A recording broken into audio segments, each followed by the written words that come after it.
আকাশবাণী কলকাতা। স্থানীয় সংবাদ পড়ছে ধৃতি সেন শর্মা।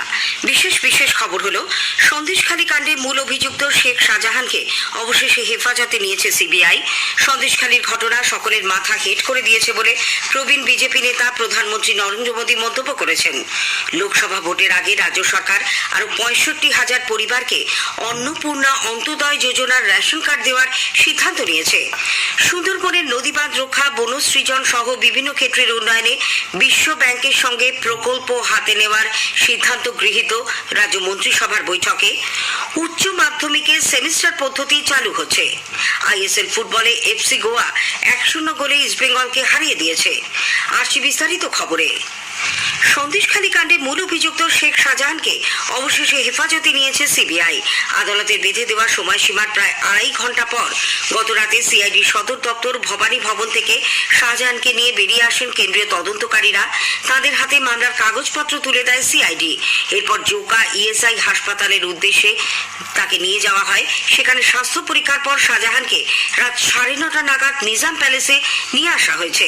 উল্লেখ্য, কলকাতা হাইকোর্টের প্রধান বিচারপতি টি.এস. শিবকানামের ডিভিশন বেঞ্চের নির্দেশ সত্ত্বেও মঙ্গলবার ভবানী ভবন থেকে খালি হাতে ফিরে আসতে হয় সিবিআই আধিকারিকদের। তাদের জানানো হয়, হাইকোর্টকে নির্দেশ চ্যালেঞ্জ জানিয়ে সুপ্রিম কোর্টে গেছে রাজ্য, তাই মামলাটি বিচারাধীন। কিন্তু শীর্ষ আদালত দ্রুত শুনানির আর্জিতে সাড়া দেয়নি। এরই মধ্যে আদালত অবমাননার অভিযোগ করে হাইকোর্টের দ্বারস্থ হয় ইডি।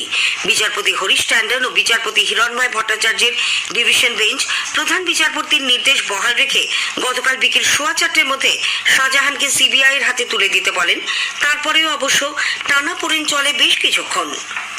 সন্দেশখালীর ঘটনা লজ্জায় সকলের মাথা হেট করে দিয়েছে। সারা বাংলায় তার ঝড় তুলবে বলে প্রবীণ বিজেপি নেতা প্রধানমন্ত্রী নরেন্দ্র মোদী তৃণমূল কংগ্রেসকে কড়া বার্তা দিয়েছেন। বারাসতের কাছারি ময়দানে গতকাল নারী শক্তি বন্দন সমাবেশে তিনি বলেন, এ রাজ্যের সরকার দুষ্কৃতীদের পাশে থাকে, নির্যাতিত মহিলাদের পাশে নয়। संदेशखाली में जो कुछ भी हुआ उससे किसी का भी सिर शर्म से झुक जाएगा। लेकिन यहाँ की टीएमसी सरकार को आपके दुख से कोई फर्क नहीं पड़ता। टीएमसी सरकार बंगाल की महिलाओं के गुनहगार को बचाने के लिए पूरी शक्ति लगा रही है। लेकिन पहले हाईकोर्ट और फिर सुप्रीम कोर्ट से भी राज्य सरकार को झटका लगा है।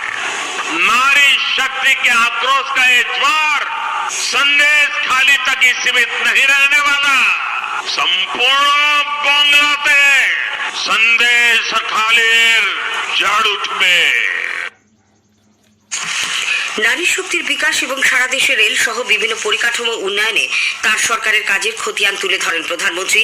তিনি জানান, পশ্চিমবঙ্গের 16 লক্ষের বেশি মহিলা লাখপতি দিদি হয়েছেন। ড্রোন দিদি প্রকল্পে মহিলাদের ড্রোন চালানোর প্রশিক্ষণ দেওয়া হচ্ছে, যাতে চাষের কাজে তারা নিজেরাই তা ব্যবহার করতে পারেন।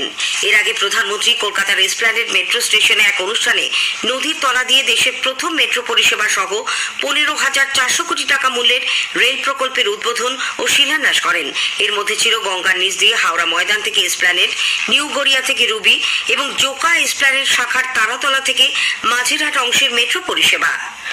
বিজেপির জাতীয় মুখপাত্র প্রত্যুষ কান্ত কলকাতায় জলের নিচ দিয়ে দেশের প্রথম মেট্রো পরিষেবা উদ্বোধন করার জন্য প্রধানমন্ত্রী নরেন্দ্র মোদীর ভূয়সী প্রশংসা করেছেন। নতুন দিল্লিতে গতকাল এক সাংবাদিক সম্মেলনে তিনি বলেন, কলকাতায় গঙ্গার নিচে এই মেট্রো গোটা বিশ্বের সামনে ইঞ্জিনিয়ারিং ক্ষেত্রে ভারতের দক্ষতা ও অসামান্য কৃতিত্বকেই তুলে ধরবে। লোকসভা ভোটের আগে আরো 65,000 পরিবারকে অন্নপূর্ণা অন্তোদয় যোজনার রেশন কার্ড দেওয়ার সিদ্ধান্ত নিয়েছে রাজ্য সরকার। এর ফলে 1,70,000 দরিদ্র পরিবার উপকৃত হবে। এই জন্য চলতি মাসের 10 তারিখের মধ্যে প্রতিটি জেলা প্রশাসনকে সেই জেলার আর্থিকভাবে পিছিয়ে পড়া পরিবারের নতুন তালিকা তৈরির নির্দেশ দেওয়া হয়েছে।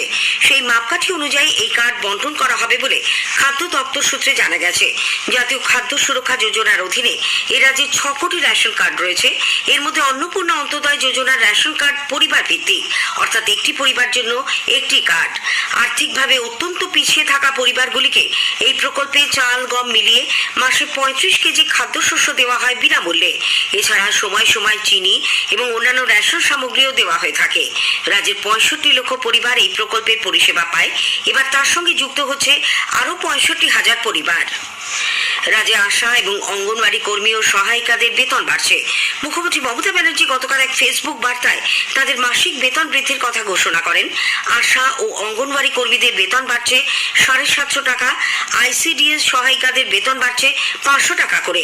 আগামী মাস থেকে এই বৃদ্ধি কার্যকর হবে। দীর্ঘদিন ধরেই বেতন বৃদ্ধির দাবিতে আন্দোলন করছিলেন আশা ও অঙ্গনওয়াড়ি কর্মী এবং সহায়িকারা। স্থানীয় সংবাদ শুনছেন আকাশবাণী কলকাতা কেন্দ্র থেকে। চিকিৎসকদের সহযোগী হিসেবে যে সমস্ত সিনিয়র নার্স কাজ করেন তাদের সম্মান জানাতে যুগ্ম নার্সিং সুপারিনটেন্ডেন্টের পদ তৈরি করা হয়েছে। মন্ত্রিসভার বৈঠকে গতকাল এই পদে নিয়োগের বিধি অনুমোদিত হয়। 324টি এমন পদ তৈরি করা হয়েছে যেখানে সিনিয়র নার্সদের নিয়োগ করা হবে বলে মন্ত্রী চন্দ্রিমা ভট্টাচার্য জানিয়েছেন। তিনি বলেন, যারা ডাক্তারদের সঙ্গে কাজ করেন অত্যন্ত সক্রিয়ভাবে সহযোগী হিসেবে ডাক্তারের চিকিৎসকের তারা কাজ করেন।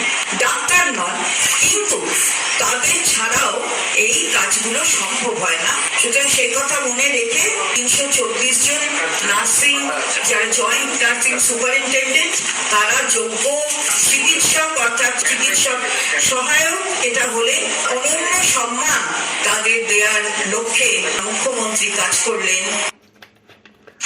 পাশাপাশি মন্ত্রিসভার বৈঠকে দমকল দপ্তরের 600 এবং রাজ্য কলকাতা পুলিশের জন্য 780টি শূন্যপদ পূরণেরও সিদ্ধান্ত নেওয়া হয়।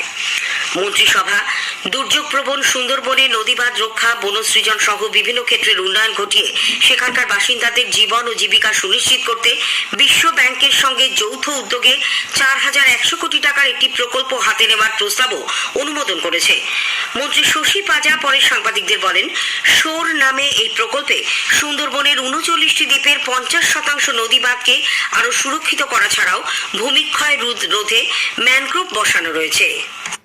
ওয়ার্ল্ড ব্যাংকে এই স্কিমটা সাবমিট হচ্ছে এবং তার মধ্যে 4100 কোটি টাকা যে খরচাটা রয়েছে ওয়ার্ল্ড ব্যাংক এবং পশ্চিমবঙ্গ সরকার সেটা 70-30 রেশিওতে বহন করবে। ক্যাবিনেট অনুমোদন দিয়েছে। এই সময় এই 5 বছরে এটা ইমপ্লিমেন্ট হবে। এই প্রোগ্রামের নামটা লোয়ার সুন্দরবন তবে সাস্টেনেবলি harnessing ocean resources and economy, এটা ইন শর্ট SHORE। ভিন রাজ্যে কর্মরত পরিযায়ী শ্রমিকদের স্বাস্থ্যসাথী প্রকল্পে ক্যাশলেস চিকিৎসা পরিষেবা দেওয়ার সিদ্ধান্ত নিয়েছে রাজ্য সরকার। মন্ত্রিসভার বৈঠকে এই সংক্রান্ত প্রস্তাব গৃহীত হয়। কোনো শ্রমিক অসুস্থ হলে দেশের যে কোনো রাজ্যের সরকারি বা বেসরকারি হাসপাতালে ভর্তি হলে এই প্রকল্পে তাকে সুবিধে দেওয়া হবে। পাশাপাশি তিনি এই রাজ্যে ফিরে এসে আবার হাসপাতালে ভর্তি হলেও সেক্ষেত্রে তাকে এই সুবিধে দেওয়া হবে। জনসাধারণকে তাদের লোকসভা কেন্দ্রের বিশদ তথ্য এবং সেই এলাকায় চালু থাকা বিভিন্ন কেন্দ্রীয় সরকারি প্রকল্প ও উন্নয়ন সম্পর্কে অবহিত করতে আকাশবাণী কলকাতার সংবাদ বিভাগ শুরু করেছে বিশেষ অনুষ্ঠান ভারত বিকাশ ডায়েরি। প্রতিদিন রাত 8:50 গীতাঞ্জলি প্রচার তরঙ্গে শুনুন 10 মিনিটের এই অনুষ্ঠান। আমাদের সোশ্যাল মিডিয়াতেও অনুষ্ঠানটি সরাসরি শোনা যাচ্ছে। আজকের প্রতিবেদনে থাকছে বোলপুর ও বর্ধমান দুর্গাপুর লোকসভা কেন্দ্র। অভিনেত্রী পাপিয়া সেন লোকসভা নির্বাচনে স্বতঃস্ফূর্তভাবে অংশগ্রহণের জন্য নতুন ভোটারদের প্রতি আবেদন জানিয়েছেন। এবছর আপনারা যারা নতুন ভোটার হয়েছেন, সামনে লোকসভা নির্বাচন আসছে, দেশের সর্ববৃহৎ এই গণতান্ত্রিক কর্মযজ্ঞে আপনারা সকলে স্বতঃস্ফূর্তভাবে অংশগ্রহণ করুন। আপনারা এগিয়ে আসুন, আপনার চারপাশে আর সকলকে এই কাজে অংশগ্রহণ করবার জন্য উৎসাহিত করুন। নির্ভয়ে ভোটদান করুন। চলতি শিক্ষাবর্ষে উচ্চ মাধ্যমিকের সেমিস্টার পদ্ধতি চালু হচ্ছে। যেসব ছাত্রছাত্রী এবছর মাধ্যমিক পরীক্ষা পাশ করে একাদশ শ্রেণীতে ভর্তি হবে, নতুন পরীক্ষা পদ্ধতি এবং নতুন সিলেবাস অনুযায়ী তাদের পঠন পাঠন চলবে। উচ্চ মাধ্যমিক শিক্ষা সংসদের সভাপতি অধ্যাপক চিরঞ্জীব ভট্টাচার্য এক বিজ্ঞপ্তিতে জানিয়েছেন, স্কুল শিক্ষা দপ্তর 2024-25 শিক্ষাবর্ষ থেকেই সেমিস্টার ব্যবস্থা এবং নতুন সিলেবাস চালু করার অনুমতি দিয়েছে। তবে 2024-25 শিক্ষাবর্ষে যে পড়ুয়ারা একাদশ থেকে দ্বাদশ শ্রেণীতে উঠবে তারা পুরনো পদ্ধতিতে 2025 সালে উচ্চ মাধ্যমিক দেবে। এদিকে এই সিদ্ধান্ত নিয়ে শিক্ষক মহলের সমালোচনার ঝড় উঠেছে। হাওড়া শহরের বিভিন্ন স্থানে পাইপলাইনে মেরামতির কাজের জন্য আজ দুপুর 12:30 থেকে আগামীকাল ভোর 5:30 পর্যন্ত হাওড়া পুরসভার সমস্ত ওয়ার্ডে জল সরবরাহ বন্ধ থাকবে। সকাল 6টা থেকে সমস্ত ওয়ার্ডে জল সরবরাহ আবার স্বাভাবিক হবে বলে আশা করা হচ্ছে। হাওড়া পুরসভার পক্ষ থেকে এক বিজ্ঞপ্তিতে একথা জানানো হয়েছে। এদিকে মেরামতির কাজের জন্য কলকাতা এবং হাওড়ার মধ্যে সংযোগকারী দ্বিতীয় হুগলি সেতু আজ আরও এক দফায় কিছু সময়ের জন্য সম্পূর্ণ বন্ধ রাখা হবে। রাত 1টা থেকে ভোর 3টে পর্যন্ত সেতুর দুদিকেই কোনো যান চলাচল করবে না বলে কলকাতা পুলিশ সূত্রে জানা গেছে। আইএসএল ফুটবলে এফসি গোয়া 1-0 গোলে ইস্টবেঙ্গলকে হারিয়ে দিয়েছে। গোয়ার ফতুতরা স্টেডিয়ামে গতকালের এই ম্যাচে 42 মিনিটে গোল করেন নোহা সাদাই। এদিকে ব্যারাকপুর স্টেডিয়ামে যুবলীগ ফুটবলে মোহনবাগান সুপার জায়ান্ট ও মোহামেডান স্পোর্টিং এর মধ্যে খেলাটি গতকাল 2-2 গোলে অমীমাংসিতভাবে শেষ হয়েছে। স্থানীয় সংবাদ শেষ হলো।